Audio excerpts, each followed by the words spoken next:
گیا، کسی کا شوہر آ گیا، جب وہ جیل میں آ رہا تھا گھر والے رو رہے تھے، جیل والے مسکرا رہے تھے، جب وہ جا رہا ہے تو گھر والے مسکرا رہے ہیں، لڈو بانٹ رہے ہیں، جیل والے رو رہے ہیں۔ بلا تشبیہ جب بندہ اس دنیا میں آتا روتا ہوا آتا، بچہ مسکراتا ہوا نہیں، روتا ہوا آتا ہے، اور اگر نہ روے تو جو نرس ہوتی ہے انجیکشن لگا کے رولاتی ہے، مار پیٹ کے رولاتی ہے، جانتی ہے کہ روئے گا نہیں تو بالک سوستھ نہیں ہوگا، روتا ہوا آ رہا، لیکن وہ رو رہا بے چین ہے، اسے جیل ہو گئی مگر گھر میں لڈو بٹ رہا ہے، کوئی دادا بن گیا، کوئی نانا بن گیا، کوئی ماما بن گیا، کوئی چاچا بن گیا، کوئی بھائی بن گیا، سب مسکرا رہے ہیں، گھر میں خوشیاں ہیں، آنے والا رو رہا ہے، لیکن 70 80 90 سال کے بعد جب اس نے دنیا چھوڑی، جنازے کی چرپائی پہ اسے لٹا دیا گیا تو پورا گھر رونے لگا، کسی کا سہاگ جا رہا ہے وہ رو رہی ہے، کسی ماں کا دلارا جا رہا ہے وہ رو رہی ہے، کسی باپ کا بازو جا رہا ہے وہ رو رہا ہے، کسی کا پوتا جا رہا ہے، سب رو رہے ہیں، گھر میں ماتم ہے، مگر وہ جنازے کی چرپائی پہ مست ہو کر مسرور ہے اور زبان حال سے کہہ رہا ہے، اے میرے رونے والوں کاش تم بھی وہ دیکھو جو میں دیکھ رہا ہوں، کاش تم بھی وہ دیکھو جو میں دیکھ رہا ہوں۔ ارے سن، اب تک اللہ کرے سمجھ میں آئے، اب تک میں قید کی زندگی میں تھا، آج میں آزاد ہو رہا ہوں، آج یہ غلام اپنے ماتھے کی نگاہ سے مصطفیٰ کے رخ بددعا کی زیارت کرنے جا رہا ہوں۔ نعرہ تکبیر، نعرہ رسالت، شہزادے سرکار غوث الاعظم، علماء اہل سنت۔ یہ بات دماغ میں رکھیے گا کہ ہر عاشق کی تمنا، نہ جانے کتنے لوگ کہتے ہیں، آج ہی 2 4 لوگوں نے کہا حضور بس دعا کیجئے کہ مدینہ منورہ کی حاضری ہو جائے، میں نے کہا انشاءاللہ دیار حبیب میں پہنچ جاؤ، میرا سلام کہنا، آپ کی خواہش ہے کہ نہیں مدینہ جانے کی؟ سب کی ہے نا۔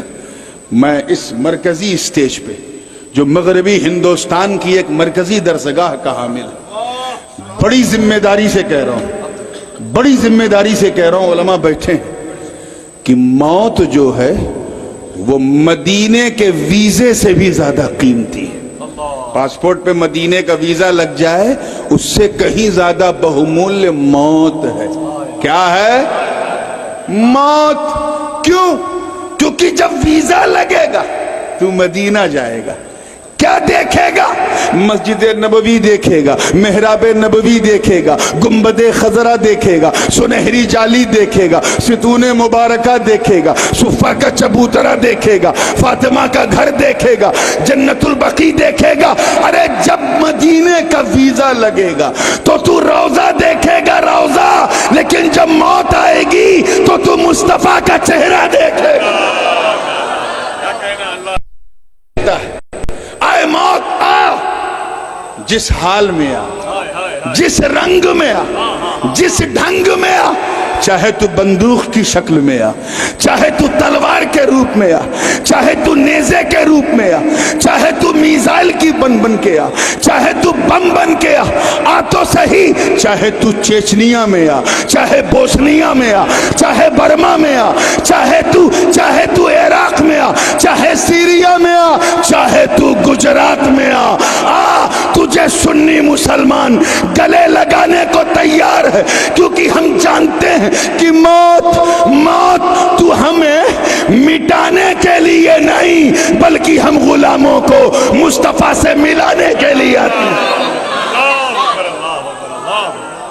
اللہ ماشاء اللہ، واہ واہ واہ، سبحان اللہ، زندہ باد، زندہ باد، زندہ باد۔ رک جائے، میرے پاس ٹائم بہت کم ہے کیونکہ فلائٹ نہ میری اجازت سے لینڈ ہوگی نہ آپ کی اجازت سے ٹیک آف ہوگی، مجھے احمد آباد تک جانا ہے، فجر تک پہنچنا ہے، دعا کیجئے گا پہنچ جاؤں۔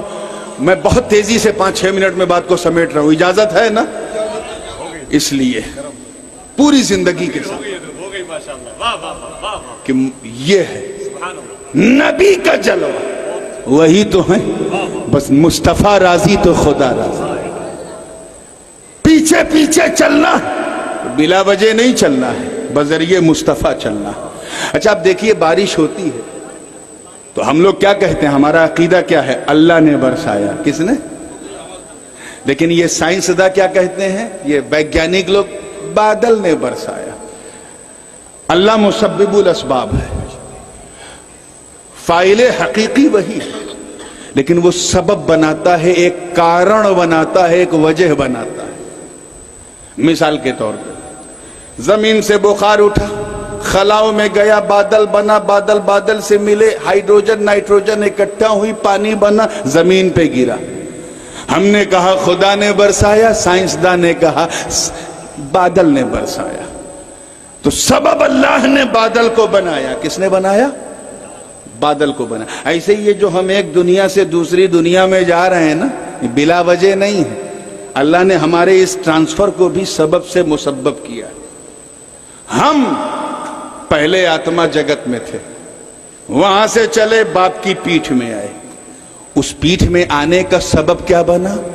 امر رب, حکم رب, کن فیکون. توجہ علماء, یہ فائنل ٹچ ہے. امر رب یہ کارن بنا. اچھا, باپ کی پیٹھ سے ماں کے پیٹ میں آئے, اس کا کارن کیا بنا؟ نکاح. کیا بنا؟ زور سے بولو. ماں باپ نے نکاح کیا, ہمارا وجود ہو گیا. اور یہی عورت کا واحد شرعی استعمال ہے. غیر شرعی استعمال تو کروڑوں ہے. صابن تیل کے پرچار میں عورت کا استعمال, ہوائی جہاز میں عورت کا استعمال, ایئرپورٹ پہ عورت کا استعمال, اللہ جانے کہاں کہاں کروڑوں غیر شرعی استعمال. اتنے غیر شرعی استعمال کو دیکھ کے ہم عورت کو حرام تھوڑی نہ کہیں گے, وہ جو ایک شرعی استعمال ہے اسے فالو کریں گے. تو کسی چیز کے اگر کروڑوں غیر شرعی استعمال ہوں اور ایک شرعی استعمال ہو تو ہم کروڑوں کو نہیں دیکھیں گے, اس ایک کو دیکھیں گے. اب میں سمجھتا ہوں کہ آپ پہنچ گئے ہوں گے جہاں میں پہنچانا چاہ رہا ہوں, ہے نا. جیسے یہ سامنے ویڈیوگرافی ہو رہی ہے, اس کا ایک پروگرام چل رہا ہے, دین و سنیت کی بات ہو رہی, یہی شرعی استعمال ہے. اب جو غیر شرعی استعمال اس سے ہم پرہیز کریں گے. اللہ ہم سب کو پرہیز کی توفیق دے. توجہ چاہوں گا آگے سے لے کے پیچھے تک. تیار ہیں آپ لوگ؟ بالکل زندگی کے ساتھ. تو نکاح کا رڑ بنا جو شرعی استعمال ہے. اب آئیے, ماں کے پیٹ سے اس دنیا میں آئے, اس مصیبتستان میں. اس کا کارن کیا بنا؟ پرسو پیڑا, لیبر پین, درد زہ جو ہماری ماں بہنیں اٹھاتی ہیں, درد, وہ درد کارن بنا جس درد کے ذریعے ہم اس دنیا سے اس دنیا میں آئے. اچھا, اب اس دنیا کے بعد اگلی دنیا کون ہے؟ بھولنا مت, اگلا اسٹیشن وہی ہے, قبر. بولیے, وہاں جانے کا کارن کیا بنا؟ قبض روح. توجہ چاہوں گا, دیکھیے گا, قبض روح. حضرت ملک الموت نے روح نکالی, ہم دنیا سے قبر میں پہنچ گئے. سمجھ میں آ رہی بات؟ اب آئیے, اگلا اسٹیشن حشر ہے. قبر سے حشر میں جو ہم گئے, اس کا کارن کیا بنا؟ کیا کارن ہوگا؟ سور اسرافیل. حضرت اسرافیل سور پھونکیں گے, سب قبروں سے نکل کے محشر, سب محشر میں, میدان قیامت میں. توجہ, اب اگلا اور آخری اسٹیشن جنت ہے. ہمیں محشر سے جنت میں جانا ہے انشاءاللہ. اس ٹرانسفر کا کارن کیا ہوگا؟ آواز آئی شفاعت مصطفیٰ. سمجھ لو, شفاعت, زور سے بولو. مطلب صاف ہے, کچھ بھی کر لے دامن محبوب پکڑ کے ہی جنت میں جانا ہے. اور اس کو یوں بھی سمجھ لیجئے ایک فائنل مثال کے ذریعے کہ یہ کئے انگلی ہے. ادھر والے بتاؤ, 3 ہے نا؟ ترا کیا کہتے ہیں آپ لوگ؟ ہاں ترا, ہاں جو بھی کہتے ہو. 3 تینوں برابر ہے سائز میں؟ نہیں. جو سب سے بڑی وہ سب سے اوپر, جو اس سے چھوٹی وہ اس کے نیچے, جو سب سے چھوٹی وہ سب سے نیچے. ٹھیک ہے, تینوں ایک دوسرے سے الگ ہے, اور ملا دو تو مل جائیں, الگ کرو تو الگ. مگر اس میں یہ جو بیچ والی ہے, موسٹ سگنیفیکنٹ فنگر, یہ بڑی خاص ہے. اس کا کنیکشن ڈوول ہے. یہ اوپر والی سے بھی کنیکٹ ہوتی ہے, نیچے والی سے بھی. اب اس سے زیادہ آسان مثال میں نہیں دے سکتا، اس لیے سمجھو یہ اوپر سے بھی کنیکٹ اور بولو نیچے سے بھی کنیکٹ ہوتی ہے. ہاں اگر یہ نیچے والی چاہے کہ میں چھلانگ لگا کے کود کر جمپ کر کے اوپر والی سے کنیکٹ ہو جاؤں تو جب تک بیچ والی سے کنیکٹ نہیں ہوگی اوپر والی تک نہیں پہنچے گی. اللہ اوپر نیچے سے پاک ہے، میں آپ کو سمجھانے کے لیے صرف کہہ رہا تھا. بلا تشبیہ خدائے بزرگ و برتر نے، علماء کی توجہ چاہوں گا، آخری جملہ ہے گفتگو کا، خدائے بزرگ و برتر نے نیچے والوں کی ہدایت کے لیے، مارگ درشن کے لیے ایک بیچ والا بھیجا. اللہ کرے یہ بھیجا آپ کے بھیجے تک پہنچ جائے تاکہ جس کام کے لیے بابا صاحب نے مجھے یہاں بھیجا ہے وہ آپ کے کام آ جائے. پھر سنیے، خدائے بزرگ و برتر نے نیچے والوں کی ہدایت کے لیے ایک، زور سے بولو، ایک بیچ والا بھیجا اور اسے بیچ میں رکھا. کہاں رکھا؟ بیچ میں. کیوں؟ تاکہ سب سمجھ جائیں کہ محبوب رب اور سب کے بیچ کی کڑی ہے، بیچ کی کڑی ہے. بیچ میں اسی لیے ہے تاکہ سمجھ میں آ جائے کہ یہ نہ رب کی طرح ہے نہ سب کی طرح، نہ رب کی طرح ہے نہ سب کی طرح. گویا بیچ میں رکھ کر، بیچ میں رکھ کر، دیکھیں کتنے لوگ سمجھنے بیٹھے ہیں، بیچ میں رکھ کر گویا رب یہ فرما رہا ہے کہ اے میرے پیارے، ہم نے آپ کو بیچ میں رکھا تاکہ آپ مجھ سے لیتے رہو، میرے بندوں کو دیتے رہو. قرآن مجھ سے لو، بندوں کو دو. ایمان مجھ سے لو، بندوں کو دو. ضابطۂ اخلاق مجھ سے لو، بندوں کو دو. طرز حیات مجھ سے لو، بندوں کو دو. جیون شیلی مجھ سے لو، بندوں کو دو. فرضیت نماز مجھ سے لو، بندوں کو دو. زکوٰۃ کی فرضیت مجھ سے لو، بندوں کو دو. مناسک حج مجھ سے لو، بندوں کو دو. اسی لیے تو بیچ میں رکھا تاکہ جاہو جلال مجھ سے لو، بندوں کو دو. فضل و کمال مجھ سے لو، بندوں کو دو. حسن و جمال مجھ سے لو، بندوں کو دو. جود و نوال مجھ سے لو، بندوں کو دو. برگزیدگی مجھ سے لو، بندوں کو دو. بلند پائیدگی مجھ سے لو، بندوں کو دو. اسی لیے تو بیچ میں رکھا تاکہ نعمتیں مجھ سے لو، بندوں کو دو. برکتیں مجھ سے لو، بندوں کو دو. رحمتیں مجھ سے لو، بندوں کو دو. رفعتیں مجھ سے لو، بندوں کو دو. توجہ چاہوں گا جملہ ضائع نہ ہو. بلا اے محبوب ہم نے آپ کو بیچ میں اسی لیے رکھا تاکہ آپ کو جو چاہیے وہ مجھ سے لیتے رہو، اور اے میرے بندوں تمہیں جو چاہیے وہ مصطفیٰ سے لیتے رہو.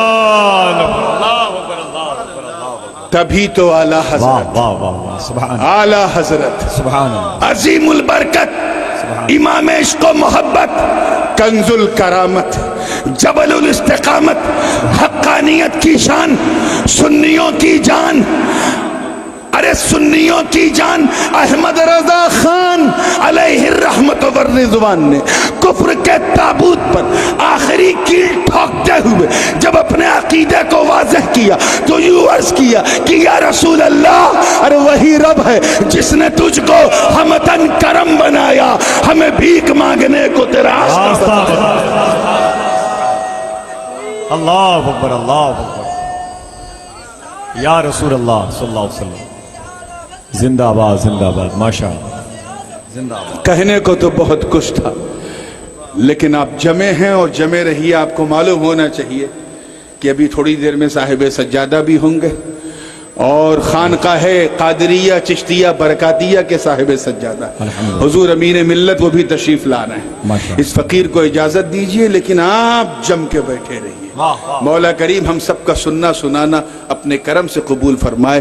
وآخر دعوانا ان الحمدللہ رب العالمین. السلام. بیٹھے بیٹھ جائیں.